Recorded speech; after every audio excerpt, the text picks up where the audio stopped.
Welcome to Global Village TV show. Today we have two guests, one from Medicine Hat, Miss Pamela from Saamis Immigration in Medicine Hat, and Lisa Tiffin from Brooks, County of New York. Welcome to the show. Thank you. Thank you. Could you tell us a little bit about yourself, Pamela? I'm the manager of settlement at Saamis Immigration Services Association, and our agency is the government contract settlement agency here in Medicine Hat. We serve the government-assisted refugees as well as all other classes of immigrants and permanent residents, and we have a variety of services. Good. So when Saamis was formed then?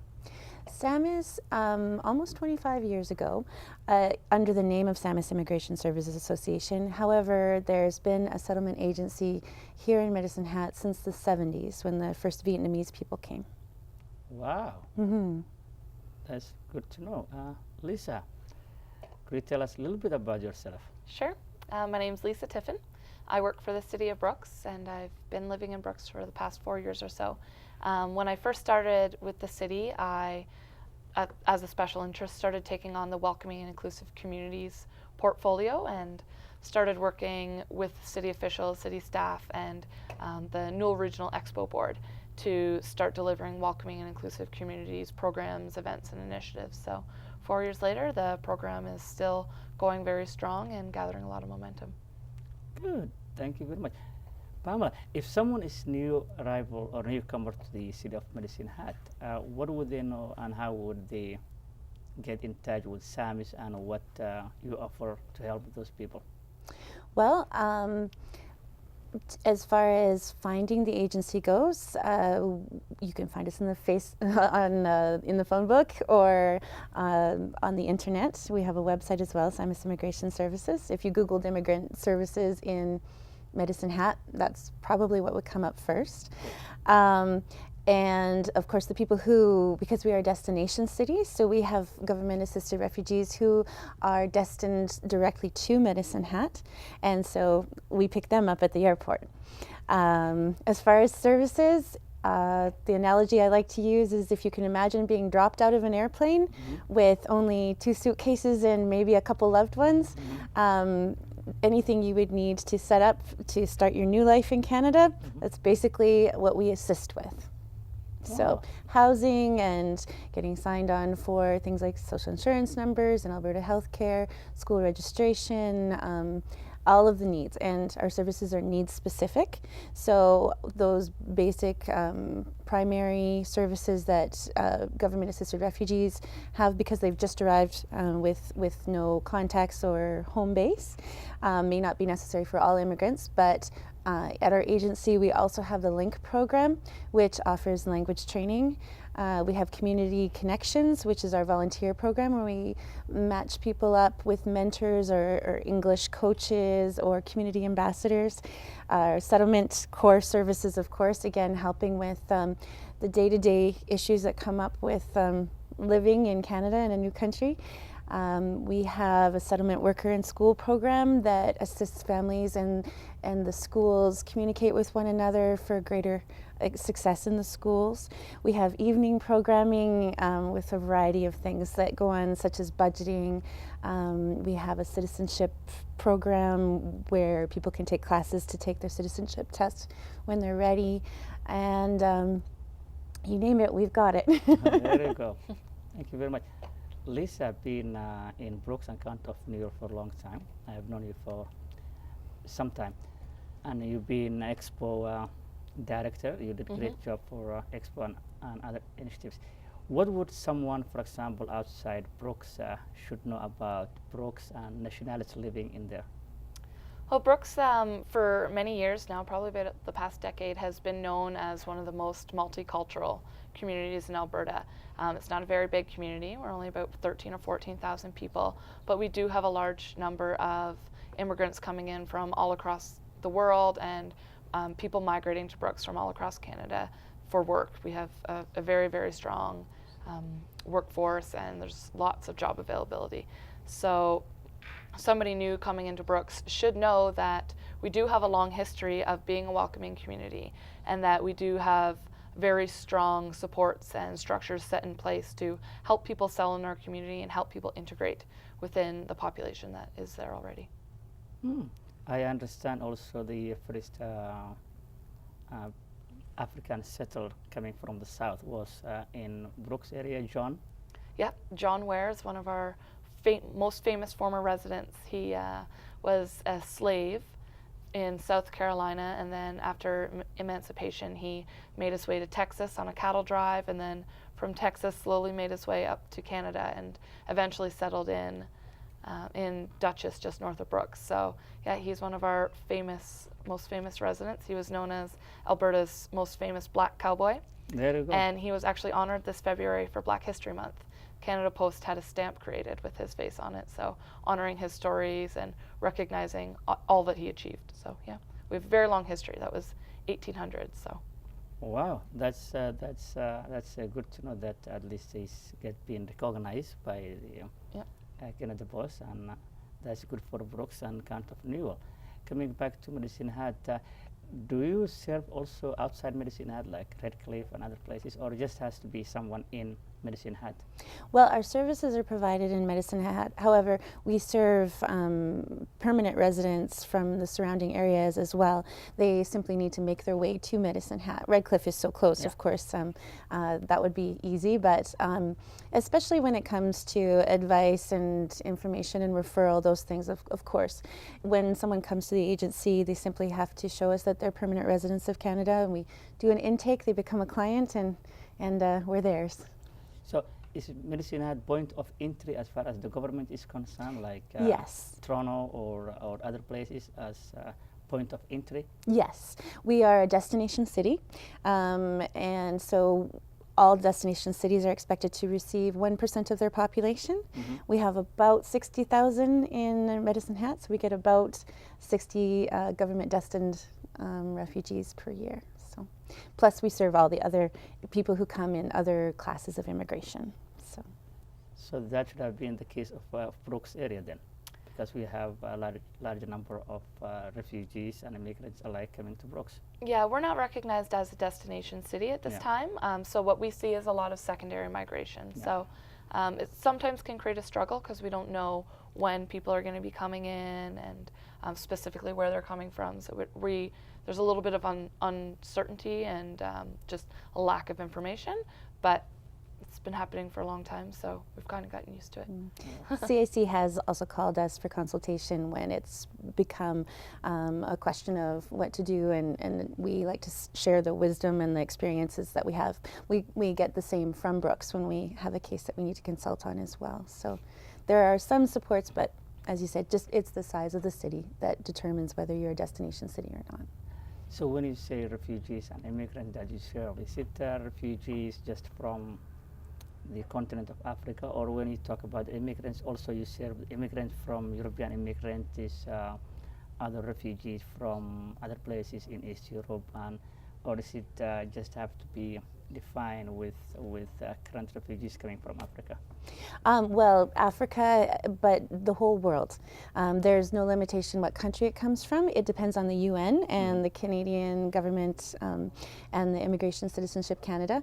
It's really determined on what's happening in the world. Okay. So recently the biggest wave that we've had has been the Bhutanese refugees who've been living in Nepal for the last 18 years in the refugee camps.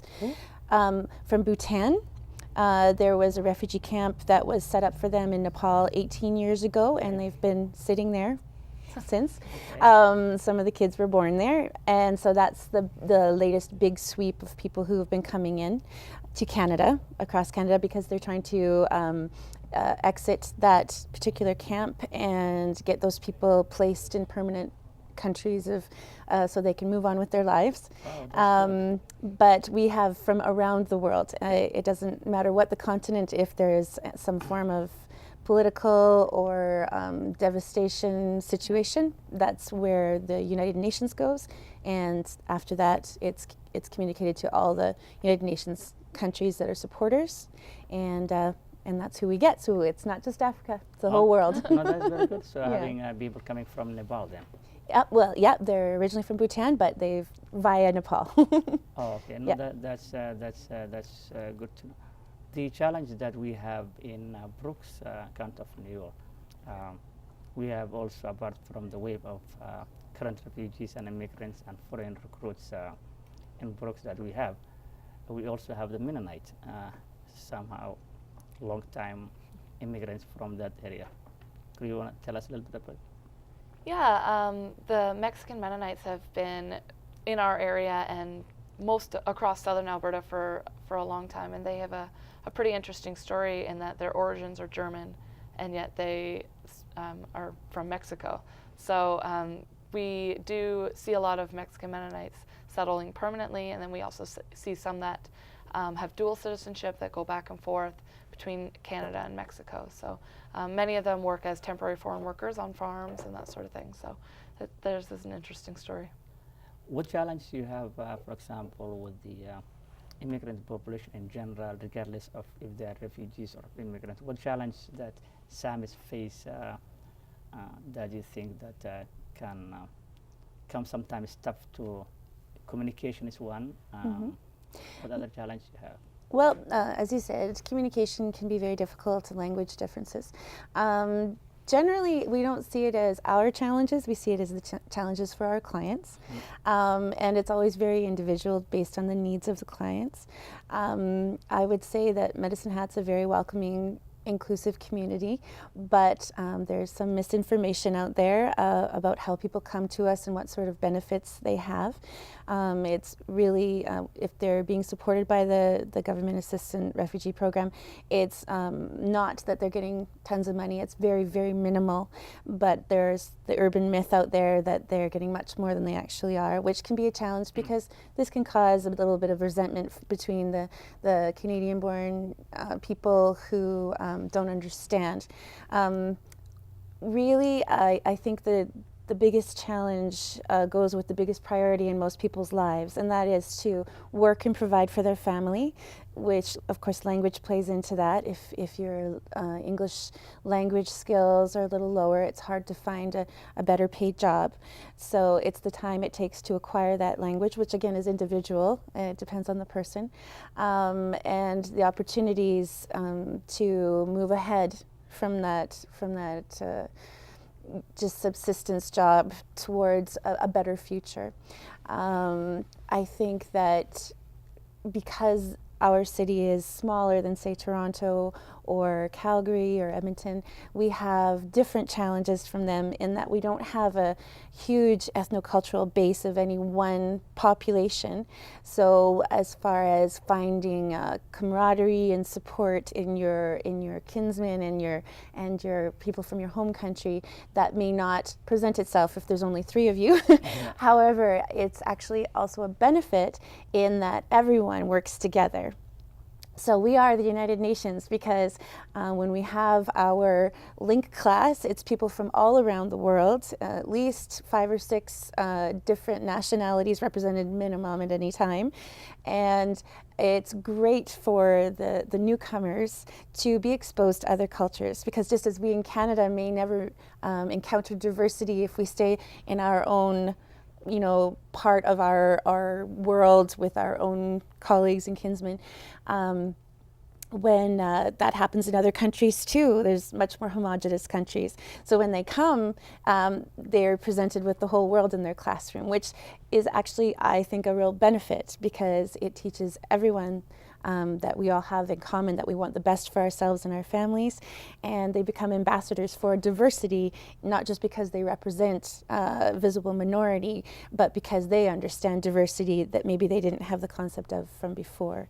So there are challenges for sure, but I think with a smaller city and more attentive care, it's a good situation because we can take them through step by step and fill their needs as they arise so that they achieve independence and success even much earlier.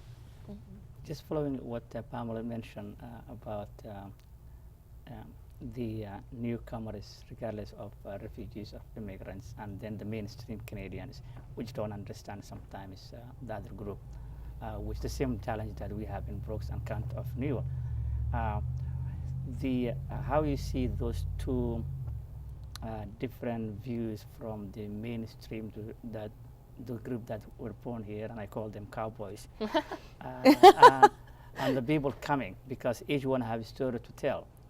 Some of this group, probably if you talk to them, they will say, well, these guys feel that they entitle something, and the other group says, you know what, they don't entitle anything. What do you think on that? It's difficult. There's always going to be misconceived notions and stereotypes out there, and it all just stems from a lack of actually knowing, a lack of understanding, and it's a huge obstacle in order to try and educate both sides, not just one side, but educate both sides and have both sides understand that it's a give and take, and that it's not always what you think it is, and that if you just take a few minutes, get to know the person living beside you, or get to know the person in line in front of you at the cafe, that your eyes would open a massive amount and just fully understand where they're coming from and understand what the actual process is and that sort of thing. So we try as much as we can. We hold different events with the City of Brooks. One of them, a new one that we've started, is called Educate and Celebrate. So we've chosen a couple of different ethnic holidays throughout the year. One that we did not long ago is Chinese New Year. So we had a large amount of Chinese population come in, and we opened it up to a free Chinese New Year lunch where we learned about Chinese New Year, what the traditions are, that sort of thing. So just try and open what you would call the cowboy culture. Yeah. Open them up to understanding the traditions and essentially where these people are coming from culturally and geographically, economically. People don't always understand that the funding isn't as massive as you would think it would be. So events such as that, and then just getting people together to tell each other their story. And we're all immigrants, right? So we've all come from somewhere, and to share those stories with each other.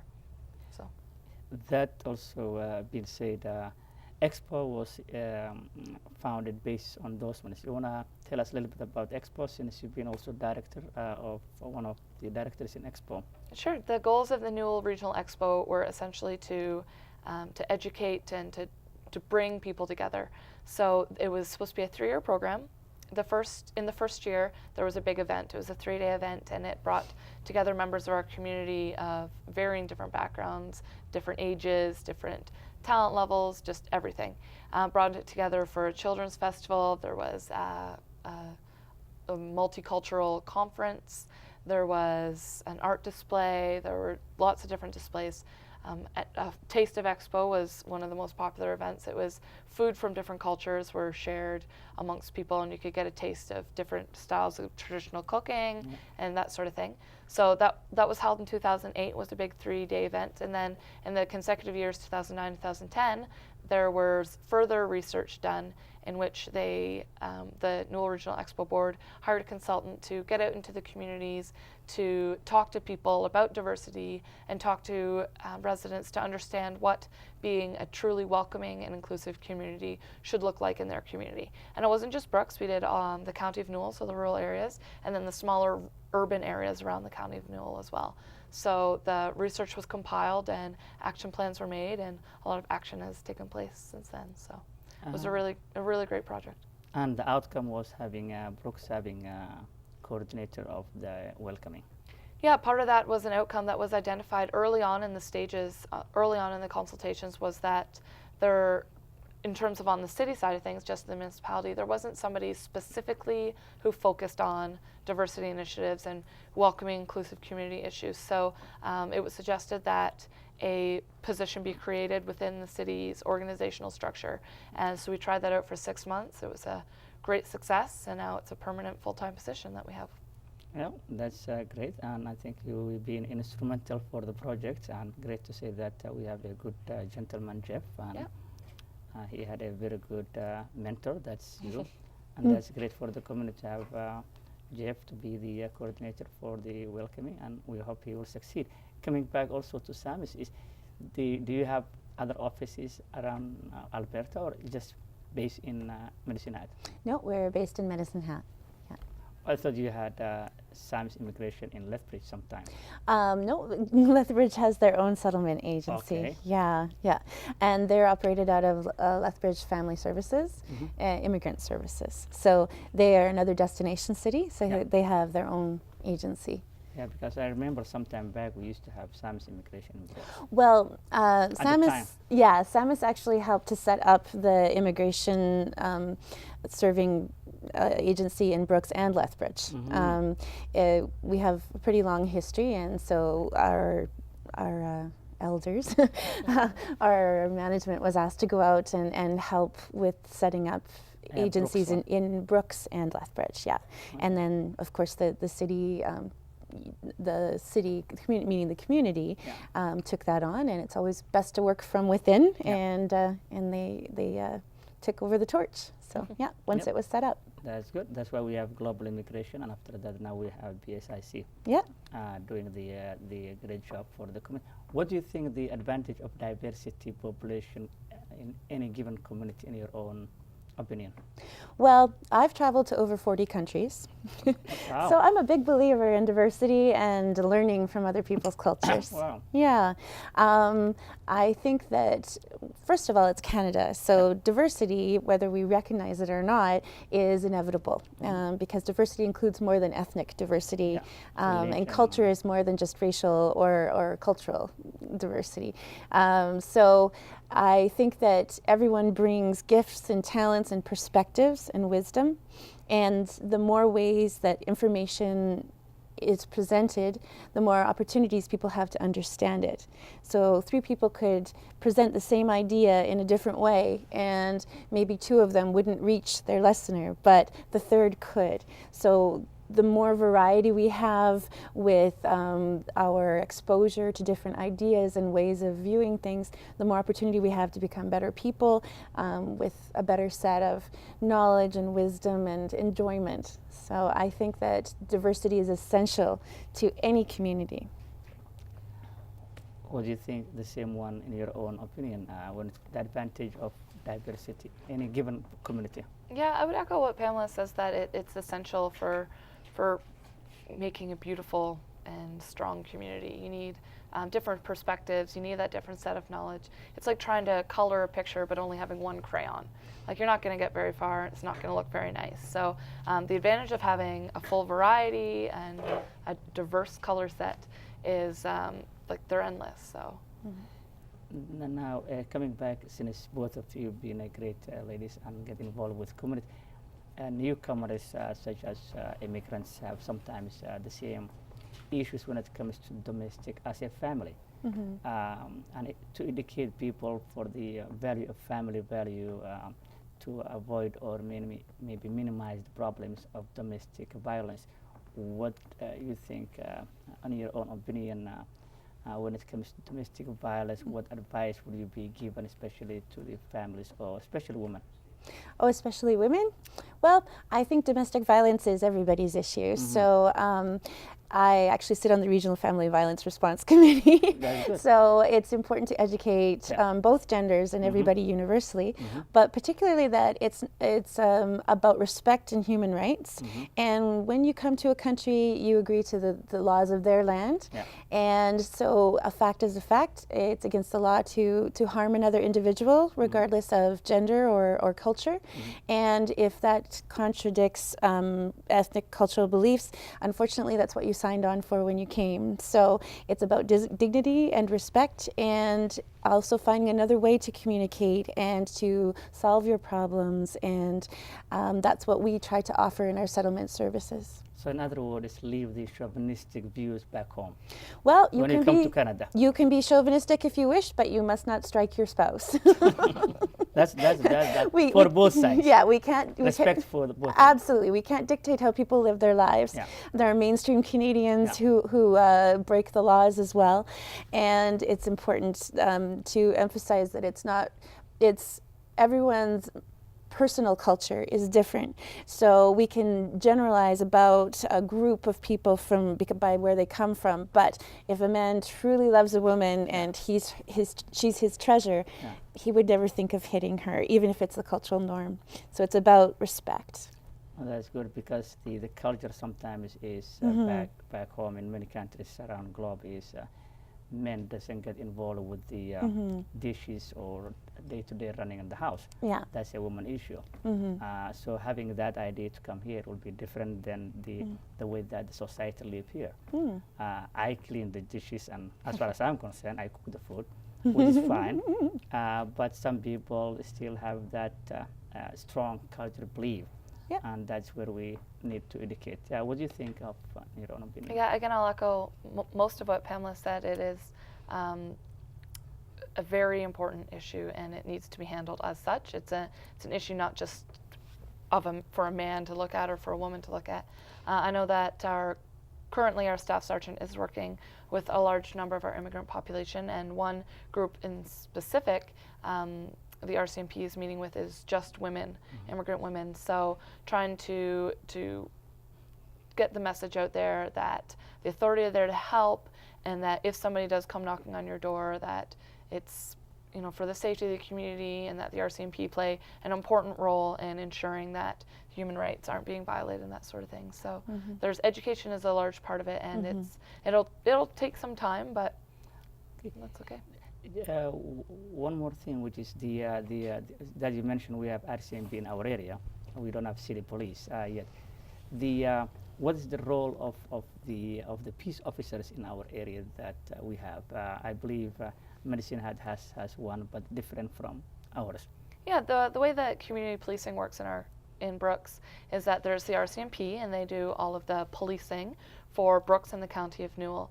And then both Brooks and the County of Newell, as separate municipalities, also employ community peace officers. Yeah. So our community peace officers and our bylaw enforcement officers are responsible for ensuring that city bylaws are adhered to, and helping with traffic. And a large part of what they do is education based. So they work with different groups of different age groups, doing a large number of education and outreach and public just essentially public education programs, such as child seat clinics, helping new moms make sure that the child's seat is appropriate for their child and appropriately installed. They do an annual bike rodeo, helping kids make sure that they're riding in the right place and that they're using crosswalks properly. They're using all the proper safety equipment, such as helmets.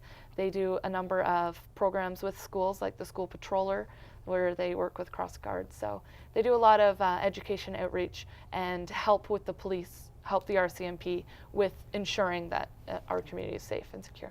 Now, you have been instrumental for our community since you joined Brooks and County of Newell, and we are very glad to have you. Thank you. And thank you very much for coming to Global Village TV show with today with Pamela.